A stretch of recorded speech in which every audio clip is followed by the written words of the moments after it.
लेते हैं इसलिए कि ये आकर खुद ही एक्सपोज कर देते हैं गवर्नमेंट को भी और इनकी मैनेजमेंट को भी और उन लोगों को भी जो गवर्नमेंट लेकर आए हैं।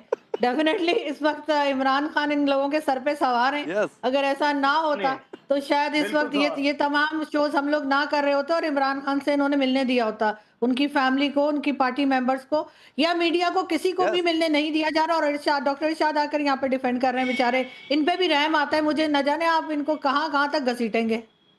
मैं कहीं भी घसीट नहीं सकता मुझे कोई, मैं सच बोलता रहूंगा, इसी तरह आप लोगों की जुबान बंद करता रहूंगा, आपके मुंह पे स्टिकर चिपकाता रहूंगा, बेफिक्र रहिए। और नहीं सच नहीं, बोलने वाले को डॉक्टर कोई डर इरशाद खौफ आप नहीं सच होता है। बोलते रहिए, अपने जो मुल्क सच को बोलता एक्सपोज है करते रहिए।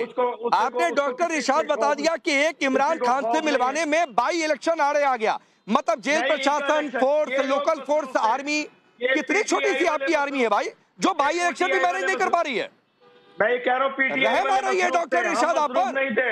ये कितनी लोग छोटी सी आप आर्मी है। ख्याल खैर कामिल जब मीर, ये हार अब रुक के आए जाइए, तो इनको रुक ख्याल जाइए आया डॉक्टर अपने इरशाद, आपने लीडर एक्सपोज का। कर दिया, आपने इन्होंने एक्सपोज हारने कर के दिया। बाद इन्हें अपने यही लीडर का वजह है ख्याल आपको आया। चुनाव में टिकट की जगह वहां बस का टिकट पकड़ाया जाता है, जो आरजू कहती है बार बार।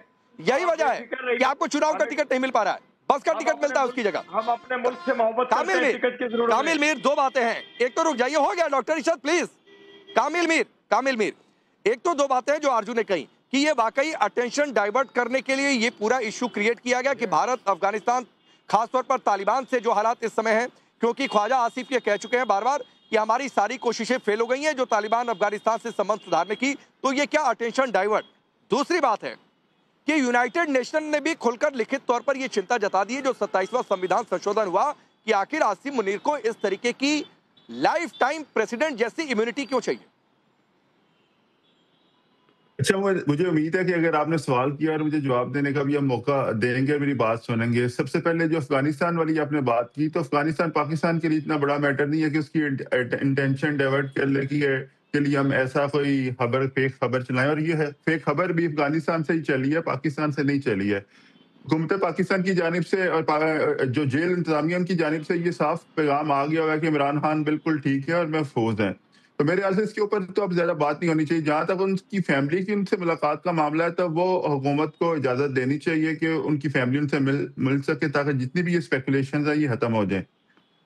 और दूसरी बात यह है कि इमरान खान से बड़ा मामला तो ऑपरेशन सिंदूर का मामला है। अब आपको पता है कि 6 मई को किस तरह पाकिस्तान ने इंडिया को शिकस्त दी थी इस ऑपरेशन के अंदर।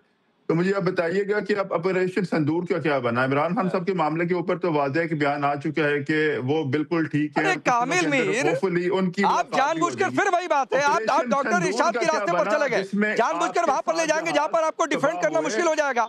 ऑपरेशन सिंदूर में ठुकाई हो गई, ऑपरेशन सिंदूर में पाकिस्तान एक्सपोज हुआ, क्या इसीलिए आसिम मुनीर को लाइफ टाइम इम्यूनिटी चाहिए क्या? यार बात इसीलिए इम्यूनिटी चाहिए क्या? मैं अभी ऑपरेशन सिंदूर गया नहीं, आप पहुंच गए। आपका दहशत है यहाँ। कर्नल चलन, आप बातें कह रहे क्या बात कर रहे हो मीर? मीर मेरी बात मान लो, मेरी बात मान लो। आपने बड़ी अच्छी बात करी है, मैं आपको अप्रिशिएट करता हूँ। मैं जनाब आपकी तारीफ करता हूँ कि आप आरजू और मेजर नदीम के साथ एक अच्छी बात कर रहे हो कि उनके घर वालों को मिलने देना चाहिए, बात खत्म हो जानी चाहिए। बहुत अच्छी बात कर रहे हो। ऑपरेशन सिंदूर आपका जो है ना, वो जो दहशत है, वो जो दहशत है वो आपके सिर पर है। इरशाद साहब को देखिए, उनके सिर पर थी, क्या प्रॉब्लम हो गई? आप भी उसी प्रॉब्लम की तरफ ऐड कर रहे हैं। मीर मानो मेरी बात, एक अच्छे पत्रकार बनो, एक डेमोक्रेटिक बात करो, एक इंसानियत की बात करो। ऑपरेशन सिंदूर में किसने किसको क्या किया, इसको आप सबसे ज्यादा अच्छा जानते हो। मुझे समझाने की कोई जरूरत नहीं है। ये जो आप मुंगेरी लाल के हसीन सपने, नहीं मैं आगे बढ़ता हूँ। कर्नल शैलेंद्र और कामिल मीर पढ़ रहे हो ना, ऑपरेशन सिंदूर से मामला बहुत आगे बढ़ चुका है। आप मेरे से करो ना ऑपरेशन सिंदूर से मामला आगे बढ़ चुका है। आप पहले ऐसे इंसान हैं इस पूरे पैनल पर, चाहे हिंदुस्तान की ओर से चाहे पाकिस्तान की ओर से, जो ऑपरेशन सिंदूर को इस डिबेट में लेकर आया, जबकि ऑपरेशन सिंदूर तो आज का टॉपिक ही नहीं था। तो आप पहले ऐसे इंसान है सर, ये डर अच्छा लगता है। और रही बात है कि आपकी आर्मी की, तो उसको एक्सपोर्ट कर दिया डॉक्टर इरशाद ने कि एक इमरान खान से मिलवाने में जब बाई इलेक्शन के गुजरने का ध्यान रखा जा रहा है, तो सर आपकी ऑपरेशन सिंदूर में कितनी ठुकाई हुई होगी ये आपने खुद बता दिया। लेकिन मैं जावेद गफ्फारी के पास जाता हूँ। रुकिए कामिल मीर, आता हूँ। जावेद गफ्फारी, एक सवाल सबने स्किप किया। अरे रुकिए सर, हो गया। कामिल मीर, ऑपरेशन सिंदूर से ठीक है सर, आपका डर अच्छा लगता है। जावेद गफ्फारी, एक मिनट रुक जाइए। कामिल भी रुक जाइए। जावेद गफारी, एक सवाल कामिल मीर ने भी स्किप किया, मुझे लगता है शायद आप इस पर बोलेंगे। जो यूनाइटेड नेशन ने कहा है कि यह 27वां संविधान संशोधन जो आपके यहाँ हुआ है, जिसमें आसिम मुनीर को unlimited immunity, life time immunity president जैसी, फिर अच्छा केस भी कौन तय करेगा कि किस जज को सुनेगा, वो भी सरकार तय करेगी। ये तो होता नहीं है, सीजीआई तय करते हैं। तो इस पर यूनाइटेड नेशन ने भी चिंता जता दी है। तो इतना भय किस बात को लेकर है आसिम मुनीर को कि इतनी इम्यूनिटी चाहिए? बात आसिम मुनीर की नहीं है, आसिम मुनीर ने डिमांड नहीं की। बात है डॉक्टर इरशाद भट्टी साहब की जमात की। मुस्लिम लीग नून इस वक्त बरसरे इक़्तिदार है। अगर कोई भी पॉलिसी आती है इस टाइम के अंदर कोई भी शेड्यूल चेंज होता है, उसकी तमाम तर जिम्मेदारी मुस्लिम लीग नून पर है, पाकिस्तान पीपल्स पार्टी पर है। बात रही आसिम मुनीर की, तो इसका मतलब है आसिम मुनीर पॉलिसी मेकर है, he is not the policy maker. आप कह सकते हैं कि नरेंद्र मोदी की जगह आपका आर्मी चीफ पॉलिसी मेकर। तुम मैं यही बात कर रहा हूँ। नहीं, he is the policy maker, और मैं प्रूव कर दूंगा गफारी 2 सेकंड के अंदर। पाकिस्तान का Ghaffari, I will prove within 2 seconds. एक बोल दे, क्या बात कर रहे हो यार आप बिल्कुल अजीबोगरीब बात। आपके 5 पैनलिस्ट बैठे हैं, 5 अपने दिल पर हाथ रख के बोल दो, अपने दिल पर हाथ रक के बोल दो कि क्या आपका प्राइम मिनिस्टर अपॉइंटेड नहीं है? हर बार अच्छा, चलिए शैलेंद्र सर और इनको समय दीजिए। अभी ये एक्सपोज होंगे, ये भी डॉक्टर इरशाद कामिल मीर की तरफ गफारी की बारी एक्सपोज होने की। Shailendra sir I request you, give him 1 minute.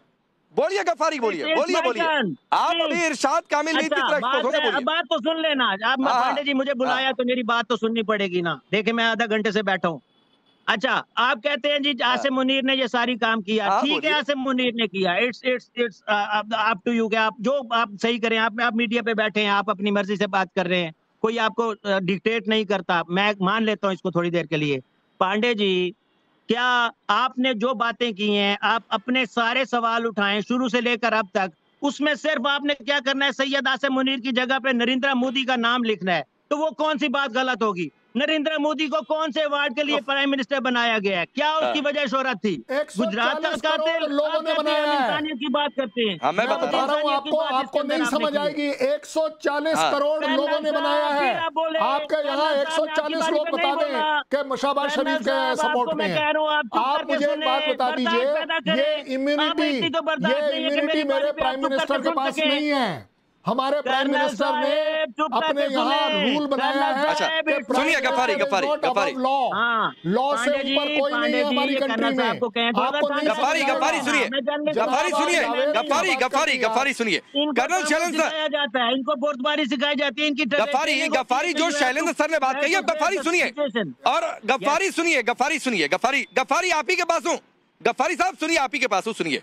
आपने कहा प्रधानमंत्री नरेंद्र मोदी, तो भाई यहाँ पर इलेक्शंस हुए, इलेक्शंस में मैंडेट आया, वो प्रधानमंत्री बने। जिस दिन मैंडेट उनके खिलाफ जाएगा तो वो अपने रास्ते चल जाएंगे, अगला कोई प्रधानमंत्री की कुर्सी पर बैठ जाएगा। पहली बात सुनिए गफारी, सुनिए गफारी, होल्ड, सवाल पूरा सुना करिए गफारी, सवाल पूरा सुना करिए।